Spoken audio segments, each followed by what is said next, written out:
आज हम इस वीडियो में एप्लीकेशंस ऑफ परसेंटेज जो चैप्टर है क्लास 8 का मैथ्स एक्सप्रेस बुक का है ये चैप्टर। तो इसी चैप्टर में से एक्सरसाइज 9.3 का कुछ क्वेश्चन सोल्व करेंगे। पहले वीडियो में मैंने क्वेश्चन 1 से क्वेश्चन 6 तक सोल्व करके अपलोड कर दिया है, तो आप लोग अगर देखना चाहते हो देख सकते हैं। आज हम क्वेश्चन 7 से डिस्कस करेंगे। क्वेश्चन 7 में ये दिया हुआ है कि a vendor bought 4 dozen eggs at ₹4 each. 7 of these were broken. At what price per dozen should he sell the remaining eggs so as to gain 10% on the whole? Question को पहले हम समझेंगे, उसके बाद इसका सॉल्यूशन करेंगे। एक vendor है, वेंडर ने 4 डजन एग्स को बाय किया और एक एग का प्राइस है ₹4। बाय करने के बाद उसको सेल कर देना है, मतलब वो सेल कर देंगे, लेकिन उसको बेनिफिट कितना चाहिए, प्रॉफिट कितना चाहिए, 10%। मतलब गेन परसेंट उसको चाहिए, गेन परसेंट इक्वल टू 10, ये है उसको प्रॉफिट चाहिए। तो ये जो प्रॉफिट वो लेंगे वो किसके ऊपर लेंगे, वो कॉस्ट प्राइस के ऊपर लेंगे। तो कॉस्ट प्राइस हमें फाइंड करना पड़ेगा। कॉस्ट प्राइस कहाँ से हम निकालेंगे, ये जो 4 डजन एग्स है, 4 डजन एग्स, 4 डजन एग्स के साथ हम अगर एक एग का प्राइस है ₹4, इसको जब मल्टीप्लाई कर देंगे जो वैल्यू निकल के आएगा वही होगा कॉस्ट प्राइस। तो 4 डजन इक्वल टू हम क्या करेंगे, 4 × 12 कर देंगे इंटू ये 4। तो 4 × 12 इक्वल टू होगा 48, इंटू 4 कर देंगे, 4 × 8 इक्वल टू 32 का 2 होगा, कैरी 3 होगा, and 4 × 4 equal to 16 + 3 equal to 19, 192। मतलब कॉस्ट प्राइस आ जाएगा 192। मतलब 4 डजन एग्स को बाय करने में वेंडर को कितना पैसा देना पड़ा, ₹192 देना पड़ा। ये जो ₹192 उसने खर्च किया, उसके ऊपर वो कितना प्रॉफिट निकालना चाहता है, वो 10% प्रॉफिट निकालना चाहता है। तो उसके लिए हम क्या करेंगे, एक फॉर्मूला है, इसको यूज़ कर देंगे, SP = CP into 100 plus gain percent divided by 100 कर देंगे। तो ये जो गेन परसेंट है वो कितना लेना चाहता है, 10। तो 10 100 डिवाइडेड बाय 100 इंटू CP, मतलब कॉस्ट प्राइस कितना निकल के आ गया, 192। तो इसको जब हम कैलकुलेशन करेंगे तो क्या आएगा, इन दोनों को सम करेंगे तो 110 आएगा, डिवाइडेड बाय 100 192। इस जीरो के साथ इसको हम कैंसिल कर देंगे, 11 × 192 को मल्टीप्लाई करेंगे।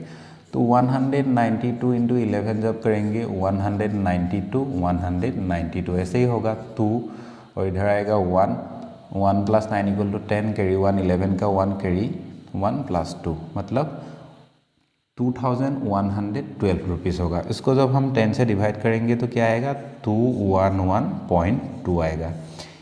ये जो सेलिंग प्राइस है, इस सेलिंग प्राइस में अगर वो वेंडर 4 डजन एग्स को सेल कर देंगे तब उसका गेन परसेंट मतलब बेनिफिट कितना होगा, 10% हो जाएगा। तो अभी इसमें क्वेश्चन में ये दिया हुआ है, ये जो 4 डजन एग्स है, 4 डजन एग्स को अगर इसी प्राइस में सेल कर देंगे, मतलब सेलिंग प्राइस 211.2, तो उसको कितना प्रॉफिट मिलेगा, गेन मिलेगा 10। लेकिन ये जो 4 डजन है, 4 डजन में से कितना ब्रोकन हो गया, 7 ब्रोकन हो गया। तो इसकी इक्वल हम क्या लिख सकते हैं, 4 dozen equal to 4 × 12 equal to 48। तो 48 पे से 7 ब्रोकन हो गया, मतलब चला जाएगा 41। मतलब 41 एक का सेलिंग प्राइस कितना होना चाहिए, 211.2 होना चाहिए।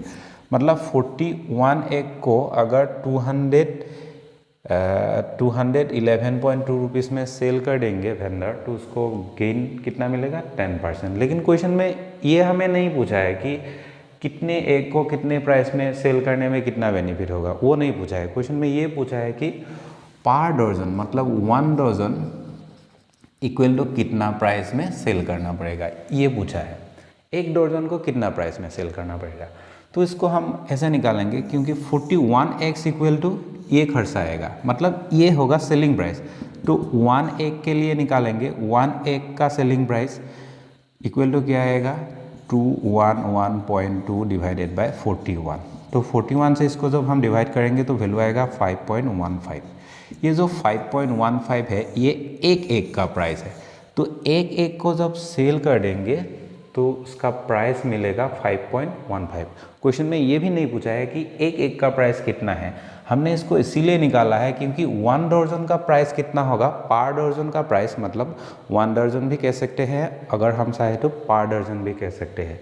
पर दर्जन का प्राइस कितना होगा ये पूछा है, तो पर दर्जन के लिए हम क्या करेंगे, कॉस्ट ऑफ पर दर्जन, कॉस्ट ऑफ पर दर्जन, और हम लिख सकते हैं 1 दर्जन इक्वल टू क्या लिख सकते हैं, ये जो एक का जो प्राइस है मतलब 5.15 इंटू हम 12 कर देंगे, तो दोनों को जब मल्टीप्लाई कर देंगे जो भी वैल्यू आएगा वही इसका आंसर होगा।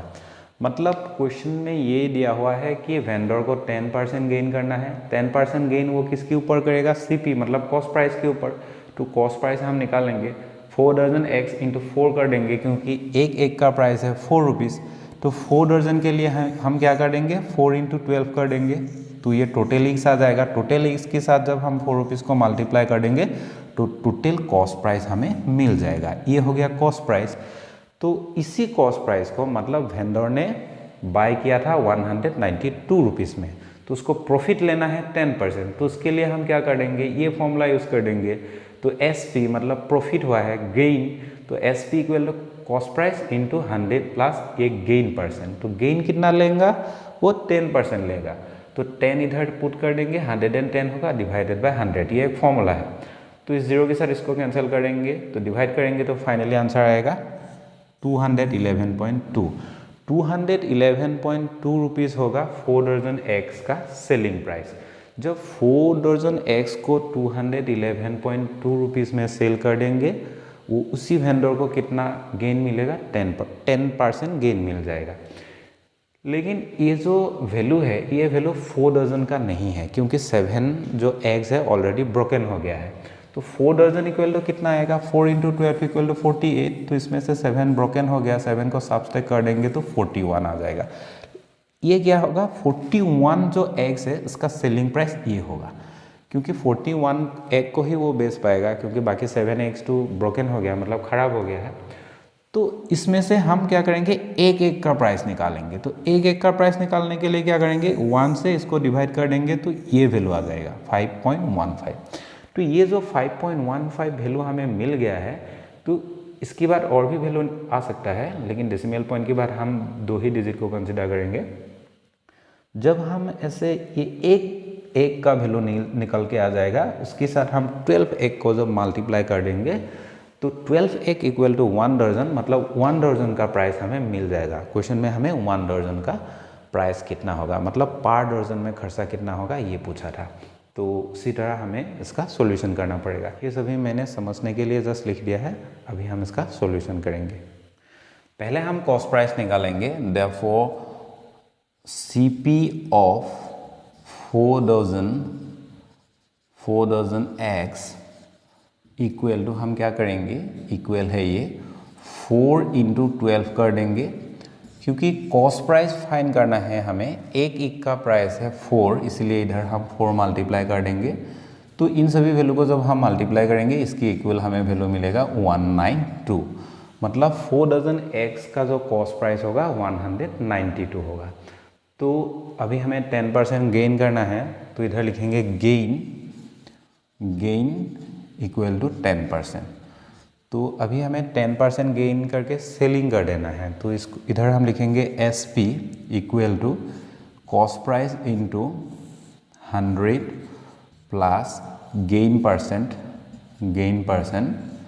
Divided by 100। नेक्स्ट हम क्या करेंगे, कॉस्ट प्राइस की जगह पर इसको लिखेंगे 192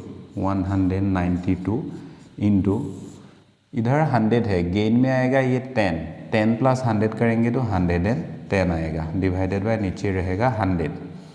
तो इस जीरो के साथ इसको कैंसिल कर देंगे। इन दोनों को जब मल्टीप्लाई करेंगे तो पहले हमने मल्टीप्लाई किया था, मल्टीप्लाई करके जब डिवाइड करेंगे तो वैल्यू आएगा 211.2 आएगा, ये आएगा। मतलब 4 दर्जन एग्स को हमें इसी प्राइस में सेल कर देना है, तब हमें क्या मिलेगा, 10% प्रॉफिट मिलेगा। According to question 7 eggs were broken. Therefore total eggs will be total eggs कितना होगा?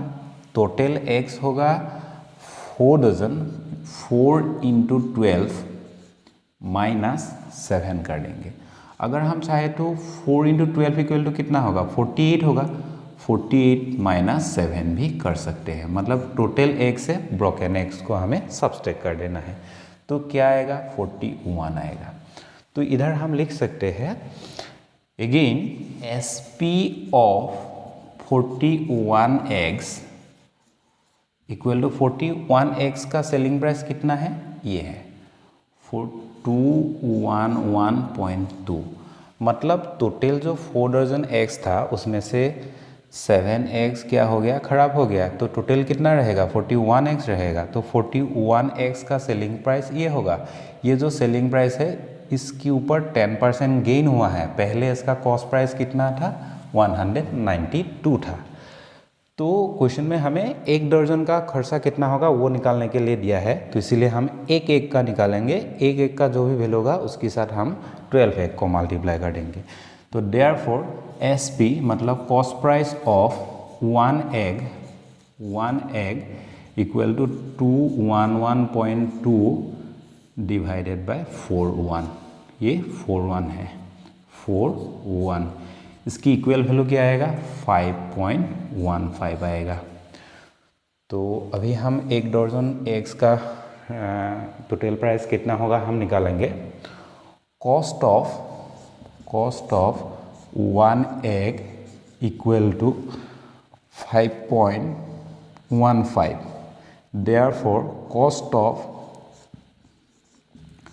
12 एग्स इक्वल टू 5.15 इंटू 12 कर देंगे। तो इन दोनों को जब मल्टीप्लाई करेंगे तो वैल्यू आएगा 61.80। ये हो गया 1 दर्जन जो एग्स है उसका प्राइस। क्वेश्चन में ये फाइंड करने के लिए दिया हुआ है। तो हम लिखेंगे answer cost of per dozen eggs equal to कितना होगा? 61.80। ये हो गया उसका answer. Question 8, 2 computers were purchased for rupees 16,000 each. One was sold at a gain of 5% and the other at a loss of 4%. Find the overall gain or loss percent in the whole transaction. ये बहुत ही important question है। इस question का concept को पहले हम समझेंगे, उसके बाद इसका सॉल्यूशन करेंगे। तो क्वेश्चन में ये दिया हुआ है कि 2 कंप्यूटर है, एक का CP है 16,000 और जो दूसरा कंप्यूटर है उसका भी CP 16,000 है। तो पहला जो कंप्यूटर है इसमें गेन हुआ है, गेन इक्वल टू 5%। दूसरा जो कंप्यूटर है इसमें लॉस हुआ है, कितना लॉस हुआ है? 4% लॉस हुआ है। तो ये गेन परसेंट और लॉस परसेंट ये हम किसके ऊपर निकालेंगे? ये हम सेलिंग प्राइस के ऊपर निकालेंगे। जब हम कॉस्ट प्राइस से सेलिंग प्राइस को कंपेयर करेंगे, सेलिंग प्राइस कम हो जाएगा, कॉस्ट प्राइस ज़्यादा हो जाएगा, तो हमें पता चल जाएगा कि ये लॉस हुआ है। जब हम ये जो कॉस्ट प्राइस है, कॉस्ट प्राइस से सेलिंग प्राइस ज़्यादा हो जाएगा, तब हम कह सकते हैं कि ये गेन हुआ है। तो इसके लिए हम फॉर्मूला यूज़ कर देंगे SP मतलब सेलिंग प्राइस। दोनों में हमें सेलिंग प्राइस फाइंड करना है। तो selling price equal to CP cost price, इसमें भी आएगा CP इंटू, इसमें भी होगा इंटू, इधर क्या आएगा? इधर आएगा 100 प्लस गेन हुआ है, गेन परसेंट मतलब प्रॉफिट हुआ है, इसलिए इधर प्लस होगा, डिवाइडेड बाय 100। तो इधर क्या होगा? इधर होगा 100 माइनस, क्योंकि इधर लॉस हुआ है, लॉस परसेंट, डिवाइडेड बाय 100। अभी हम इसमें वैल्यू पुट कर देंगे। कॉस्ट प्राइस कितना है? 16,000 है, इंटू ये जो गेन परसेंट है कितना है? 5 है। तो 5 जब इधर पुट कर देंगे 100 प्लस 5 इक्वल टू 105 होगा, डिवाइडेड बाय 100 होगा। अगेन इसमें जब हम वैल्यू पुट कर देंगे 16,000 इंटू लॉस कितना हुआ है? 4%। तो 400 से जब सब्सट्रैक्ट हो जाएगा 96 रहेगा और नीचे 100 रहेगा। मान लो इसको हमने कैलकुलेशन किया, इसकी अगेंस्ट हमें वैल्यू मिल गया है P, और इसको हमने कैलकुलेशन किया, इसकी अगेंस्ट हमें वैल्यू मिल गया है Q। ये जो PQ वैल्यू मिल गया है, ये दोनों क्या है? ये दोनों सेलिंग प्राइस है। अगर हम पहला कंप्यूटर और दूसरा कंप्यूटर दोनों का SP को साम कर देंगे तो क्या मिलेगा हमें? टोटल SP मिल जाएगा। टोटल SP इक्वल टू क्या मिलेगा? P plus Q। P plus हम Q कर देंगे तो टोटल SP हमें मिल जाएगा। तो टोटल कॉस्ट प्राइस भी हम निकाल सकते हैं, टोटल CP कॉस्ट प्राइस। तो एक कंप्यूटर का प्राइस है 16,000 और एक का है 16,000, मतलब दोनों का 16,000 है। तो टोटल हम क्या लिख सकते हैं? 32,000 लिख सकते हैं। तो ये जो 32,000 कॉस्ट प्राइस है, इसमें से अगर ये जो सेलिंग प्राइस है, सेलिंग प्राइस ज़्यादा हो गया, मान लो SP सेलिंग प्राइस ज़्यादा हो गया और ये जो कॉस्ट प्राइस है ये कम हो गया, तो ये क्या होगा? सेलिंग प्राइस ज़्यादा हो गया, मतलब 110 रुपीज़ में मैंने एक बुक को सेल कर दिया है। उस बुक का ओरिजिनल कॉस्ट प्राइस मतलब CP and SP cost price था 100 रुपीज़, तो 10 रुपीज़ क्या हुआ? 10 रुपीज़ प्रॉफिट हुआ। तो इस कंडीशन में हम कह सकते हैं ये गेन होगा, मतलब गेन परसेंट मान लें हमें मिलेगा, गेन परसेंट मिलेगा। नेक्स्ट, अगर कॉस्ट प्राइस ज़्यादा हो गया, CP ज़्यादा, मान लो ये कॉस्ट प्राइस 100 था तो हमने SP सेलिंग प्राइस 90 में कर दिया, तो ये जो SP है सेलिंग प्राइस कितना हो गया? कम हो गया। तो कॉस्ट प्राइस ज़्यादा हो गया, सेलिंग प्राइस कितना हो गया? कम हो गया। तो जब सेलिंग प्राइस कम हो जाएगा, इस कंडीशन में हमने क्या देखा कि 10 रुपीज़ हमें लॉस हो गया है, तो इस कंडीशन में हम कह सकते हैं ये लॉस हो गया। तो इसमें से हम लॉस परसेंट निकाल सकते हैं। तो पहले हमें क्या करना पड़ेगा? दोनों का सेलिंग प्राइस निकालना पड़ेगा। सेलिंग प्राइस निकाल के दोनों को साम कर देना पड़ेगा, तो टोटल सेलिंग प्राइस आ जाएगा। तो उसका टोटल कॉस्ट प्राइस निकालना पड़ेगा। निकालने के बाद हम क्या करेंगे? टोटल कॉस्ट प्राइस और टोटल सेलिंग प्राइस दोनों को कंपेयर करेंगे।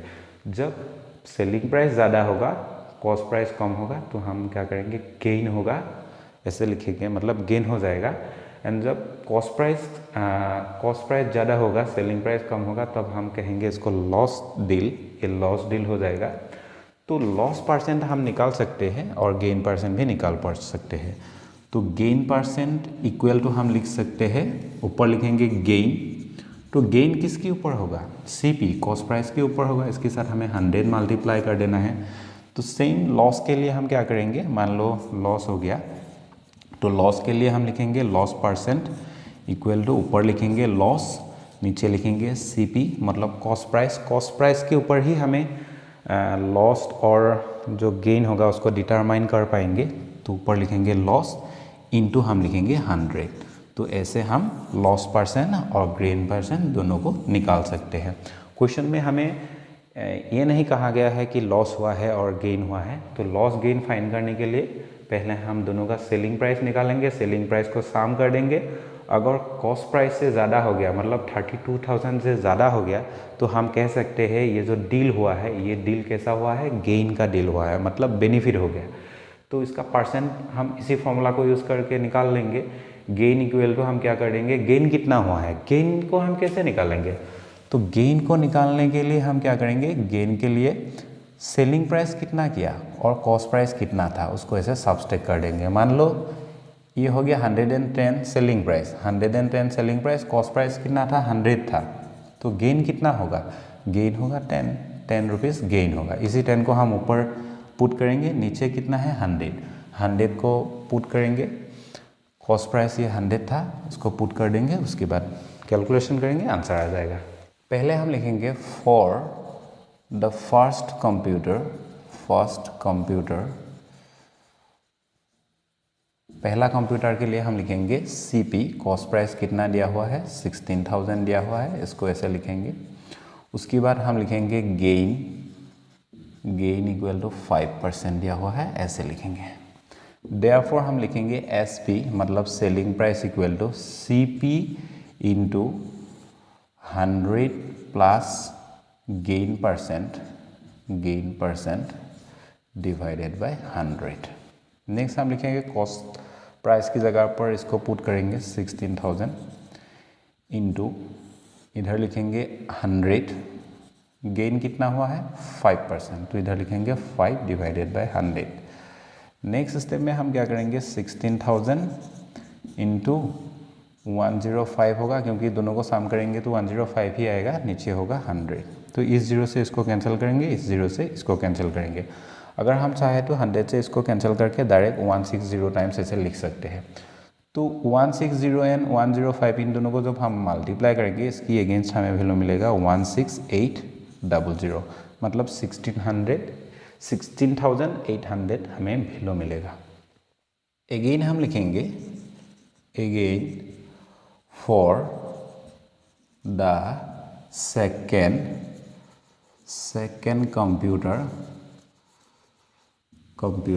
कंप्यूटर के लिए हम लिखेंगे CP, cost price equal to कितना दिया हुआ है 16,000 एंड इसमें हुआ है लॉस, तो लॉस इक्वल टू लिखेंगे 4%, तो 4% लॉस हुआ है।